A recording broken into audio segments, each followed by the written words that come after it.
What is happening in Syria? My name is Hamid Imam, a Syrian American activist over here.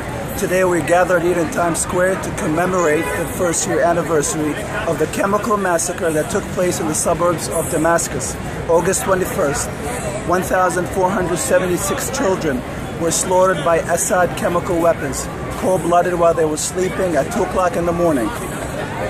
1476 of confirmed cases, confirmed by Human Rights Watch, confirmed by the United Nations. Today we gather in Times Square to say we have not forgotten you.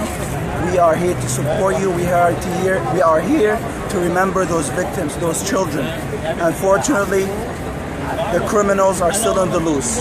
They are yet to be brought justice for those people who slaughtered those kids with cold blood. Who slaughtered them again? Bashar al-Assad, the Syrian president of Syria, the illegitimate Syrian president of Syria. And that has been proven? That's yes been proven. Syria has millions of protesters.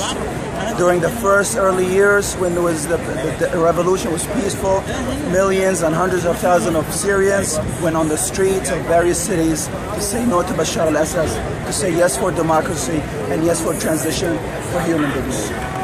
And what can we do to help?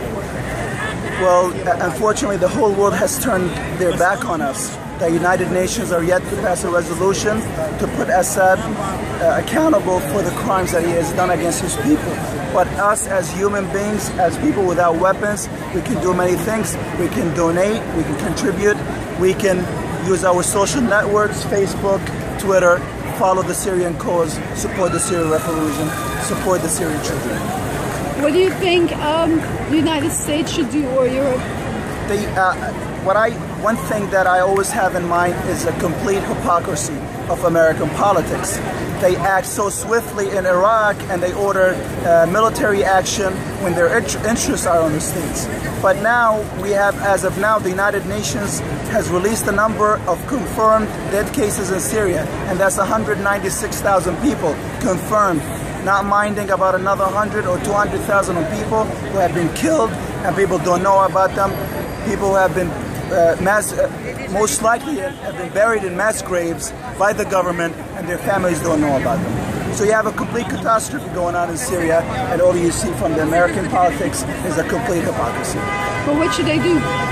What they should do? I think the United States, the whole solution in Syria is in their hand. Number one, they could pressure the UN Security Council to pass a resolution under Chapter 7 to authorize military action for violations of human rights in Syria, just like they did in the past with many different countries. Number two, they could pressure regional countries to stop, countries like Iran and Russia, to stop funding Bashar al-Assad with all kinds of weapons. Number three, they should start on the opposition, the moderate opposition who are fighting extremists like ISIS, who are fighting Bashar al-Assad. That's why we reached this level of chaos in Syria, because the United States would not interfere, because the United States would not arm and support moderate Syrian opposition.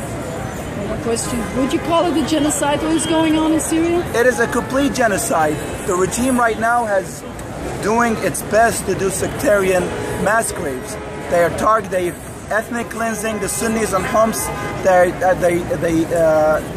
They doing their best to deter sectarian strife in Syria. What they do in the Kurdish regions in the northeast, what they do with Alawis and Christians in Homs, what they do in areas in the south, the Druze and the Arabs from Daraa. The regime having systematic and complete genocide, targeting different ethnicities, targeting anyone who stands against their regime. Do you have a message for the world? Anything you want to say? My message for the world is, I would say shame on the whole world. We are reaching our 4 years.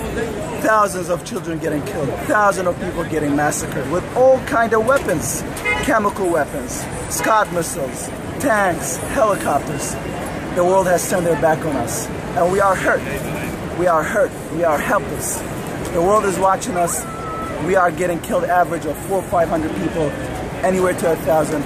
We are getting slaughtered, and you are watching us. Shame on humanity, shame on the whole world. And I say it from a broken heart. Thank you very much.